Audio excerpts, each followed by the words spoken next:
Hey everybody, this is Green Room on Air and this is your host, Ray Renati. I hope you're having a wonderful day.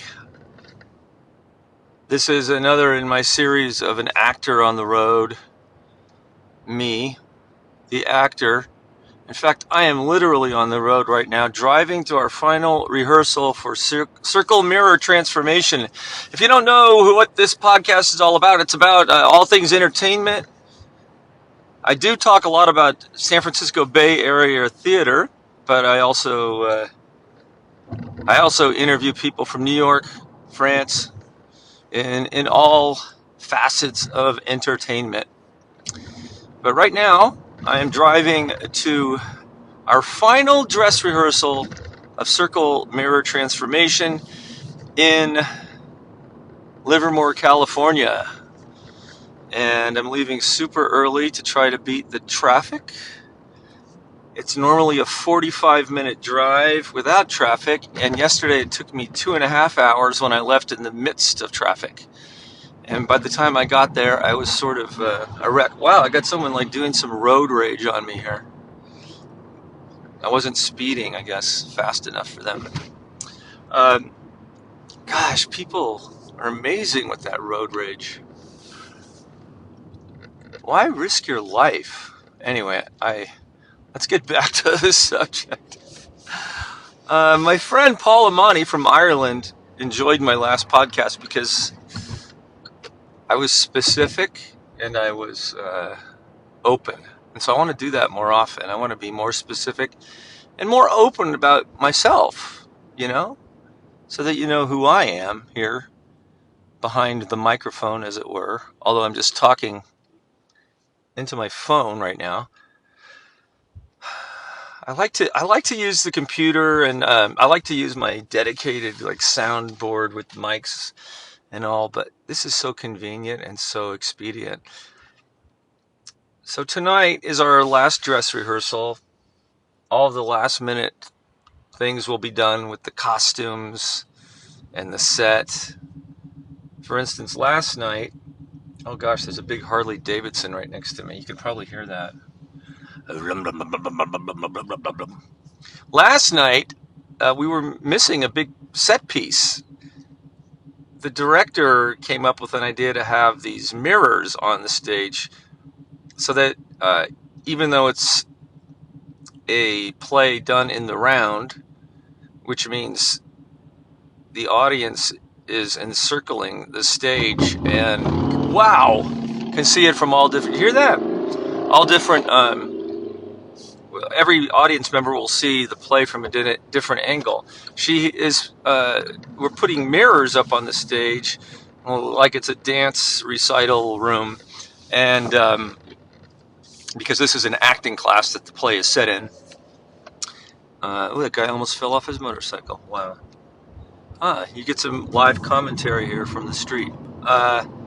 So that way the audience can see every little thing that's happening, even if they're blocked or somebody's back is turned to them or whatever. I think it's a great idea. But last night, we didn't have our mirrors because the guy who built the mirrors did it in such a way that they weren't flat, and when you walked far away from them, they looked like funhouse mirrors.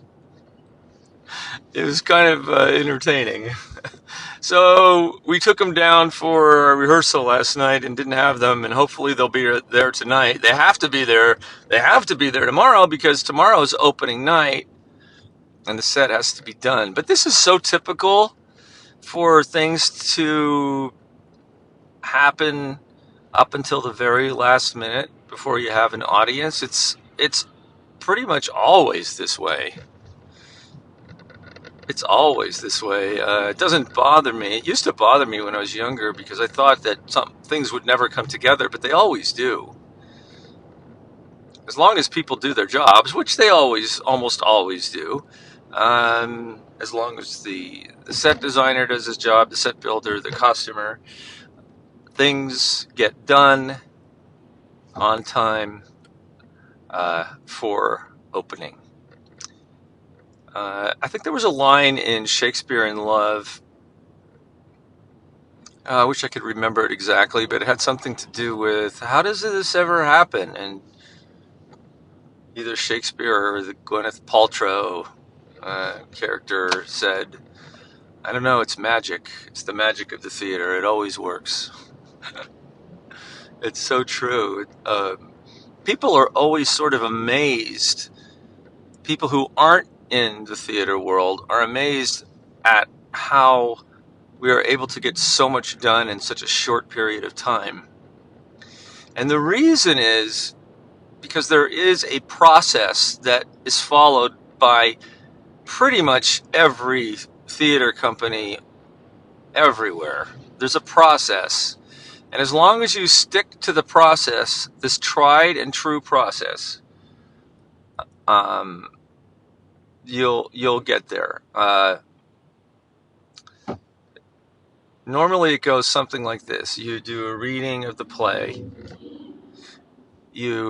Sometimes you might sit around for a week, not sit around, but sit down and analyze the play if it's a difficult play before you get up on your feet.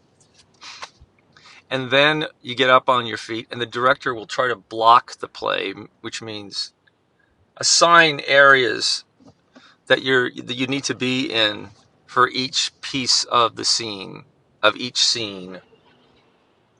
And you write those down, and the stage manager writes that down, and that's called the blocking.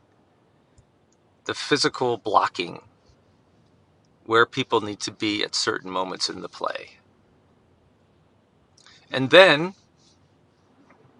after that is finished, and you try to get that done as quickly as possible, it usually takes like 4 days to 6 days. Then you start running blocks of scenes. And then you put it all together and start running entire acts, and then you start to run the entire play. And then by the time you get to Tech Week, you're almost ready.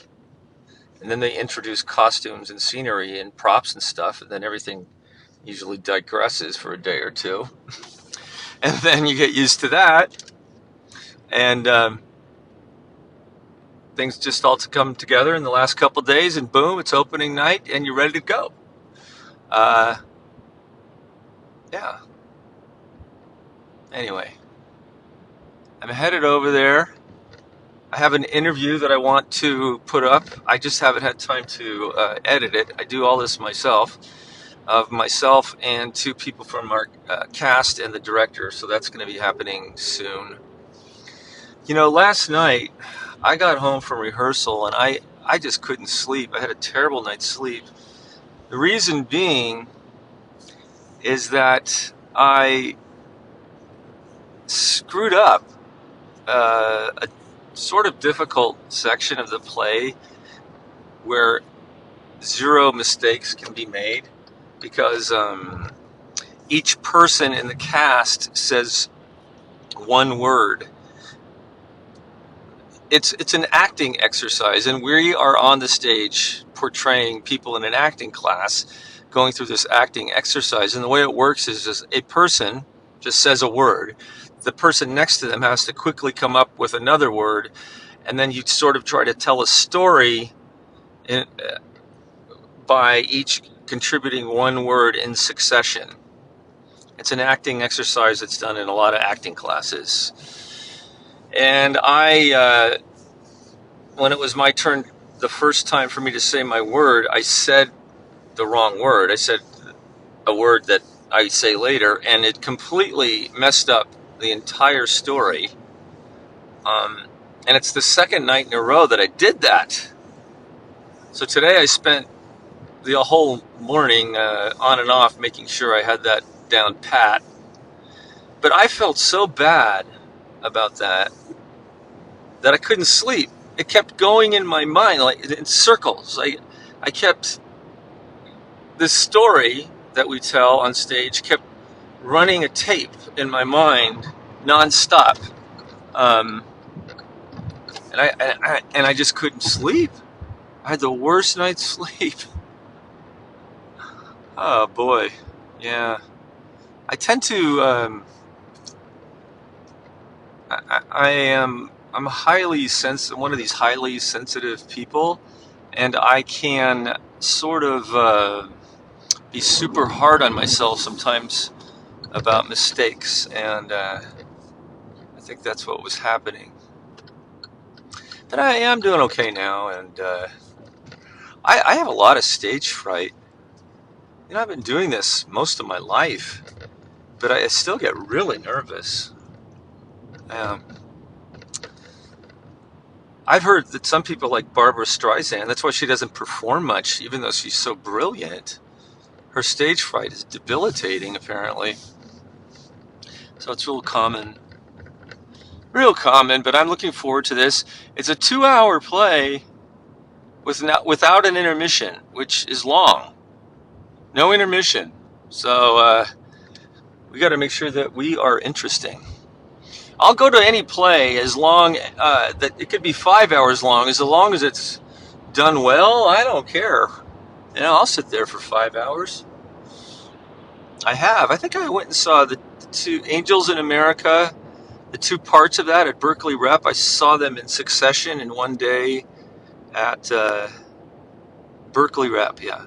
And I think that was 9 hours of theater nonstop, except for about an hour in the middle break. Yeah. Anyway, that's 11 minutes and 47 seconds of podcast of an actor on the road. I hope you enjoyed it. I will be back on here really soon. And before we go,